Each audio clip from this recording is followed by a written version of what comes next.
Hi, it's time for another verb of the day. Today's verb is scratch. Let's take a look at some of the definitions or the ways that we use this particular verb. The first way you might hear or see scratch get used is to mean to mark the surface of something with a sharp or pointed object. So with this definition, many people's minds will go to the exterior, the outside of their automobile, their car. And sometimes different things will come in contact with the paint, right? And so we could describe that action. Something is scratching the car. A second way you might hear or see the verb scratch get used is to mean to rub a part of one's body with one's fingernails in order to relieve itching. So yesterday's verb was itch. We talked about having kind of a tingling or irritated sensation on one's skin.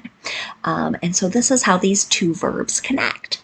Now, sometimes I know I've seen little children, right, doing this a lot, and their parents want them to stop, and so they might say, "Don't itch," right? But here, they're doing the rubbing. That's what we want the little child to stop. So it would be better and clearer to say, "Don't scratch." Okay? That's a little bit how these two verbs get confused and are connected. Now, a third way we can use the verb scratch is to mean to make a long, narrow, superficial wound in the skin of someone.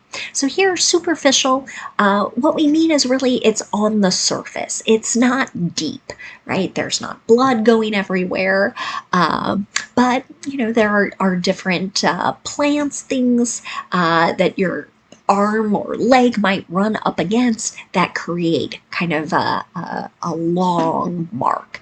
And again, we'll use that verb use this particular verb to describe that action.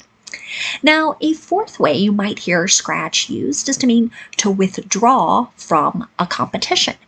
So this gets used in a number of different sports. You'll hear this used a fair amount in swimming. That's a sport I participate a lot in. So sometimes people sign up for mini events and then they decide, that's just too many. I'm going to scratch from this particular event. I'm not going to swim in this particular race. So they're withdrawing from competition. A fifth way to use the verb scratch is to mean to cancel or abandon something. Sometimes people might do this with a particular order for an item, right? But they're again canceling or no longer using something. Now, a sixth and more informal way to use the verb scratch is to talk about playing a record using that particular technique. You should know that scratch is a regular verb. To make the progressive form of this verb, all I need to do is add ing to form scratching. The past tense and participle forms of this verb can be made by adding ed. Now, our base verb, scratch, ends in another unvoiced ch sound or ch sound. And this means that our ed ending is going to make a t sound. And I'm not adding an extra syllable as I say it. So it should sound like this. Scratched, scratched. Okay. Now, there are actually a large number of phrasal verbs with scratch, so we're going to focus our discussion on that today. The first phrasal verb we'll discuss is to scratch about or scratch around. This can have a couple different meanings. One would be to search for something by digging through dirt, rocks, or other things. An example of this might be, they've been scratching about looking for shells on the beach. So here, maybe we're talking about digging through sand, right? That would kind of fall into our etc. here, but they're searching for seashells. Right? They've been scratching about is another example of present perfect progressive or present perfect continuous. Now, a second way you hear scratch about or scratch around used is just to mean to search somewhere thoroughly. An example of this: are you scratching around the house for your car keys? Right? So here, maybe someone has misplaced these, right? And this is a way to check. Are you searching thoroughly, looking everywhere, looking very carefully? Are you scratching around is an example of present progressive or present continuous. Another phrasal verb you might encounter is to scratch away. This generally means we're removing something from some other item by scraping. So we might be using some kind of sharp or pointed tool or some item in order to do that removal. An example of this might be, I scratched away the burned food and now the pan looks much better. So here's an example of the simple past tense. So maybe I was using a particular tool, right, to help me remove that burned food. Now, another phrasal verb you might hear or see is to scratch from.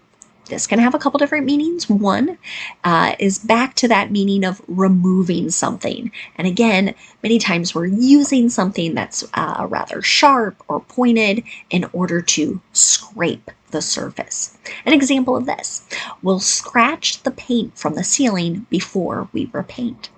Here's an example of the simple future we have: will scratch. Okay? And now a second way to use scratch from is to mean to eliminate or remove someone or something from a particular list. An example of that: we can scratch that from our to-do list. Right? So maybe something has been completed, right? Here I'm talking about ability and I'm using the modal can in that example sentence. Let's take a look at a few more phrasal verbs. The next one we're going to discuss is to scratch off. And again, we're back to this meaning of scraping something off of something else. It might be with our hands, our fingers, our nails, but it can also be, again, with something kind of sharp and pointed. An example of this: they scratched off their lottery tickets to see if they had won. Here's another simple past tense sentence, right? Many people will use like the edges of coins in order to scrape kind of that silver looking paint that's on many items like lottery tickets. Another way to use scratch off is, again, to eliminate someone or something or remove them from a particular list. An example of this: scratch him off our list of potential hires because he just accepted another job. Here's an imperative sentence. I'm telling someone to do something, right? So take that person off our list. Another phrasal verb you might encounter is to scratch out. It can have a couple different meanings. One would be to quickly draw one or more lines through something. Many times, again, this is kind of a hurried or fast type of thing. An example of this: don't scratch out your work. Let's look at how you approach the problem. Here's a negative imperative. Sometimes I have the great pleasure of teaching high school equivalency classes, and I get to work with students on math, and I think I've said things like this, right? Don't erase, don't scratch, let me look at the steps you took. Even though you arrived at the wrong answer, it can help us kind of figure out where are we having the problem.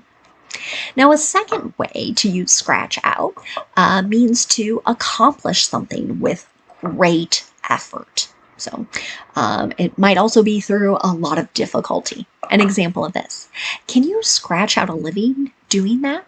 Right? So some people might ask a question like that to people who have maybe kind of non-traditional jobs. They're wondering, like, are you able to earn enough money? So that's what that question is asking. And can you scratch out is another example of our modal can being used in a sentence to talk about ability. Now let's look at our last phrasal verb. It's scratch up. This can have a couple different meanings. One would be to mean to damage the surface of something with that scraping. And again, that could be with a sharp tool or object of some kind. An example of this: what scratched up your car? Here's a simple past tense question, one of our WH questions here. And a second way you might hear scratch up used is to mean to find and gather things from various places or sources. An example of this might be, have you scratched up enough cash to go to the concert? Right? So maybe you had somebody looking in their car for loose change, loose dollar bills, going in pockets. Again, trying to find and gather enough money so that they can buy a concert ticket. Have you scratched up enough cash is an example of the present perfect. Okay.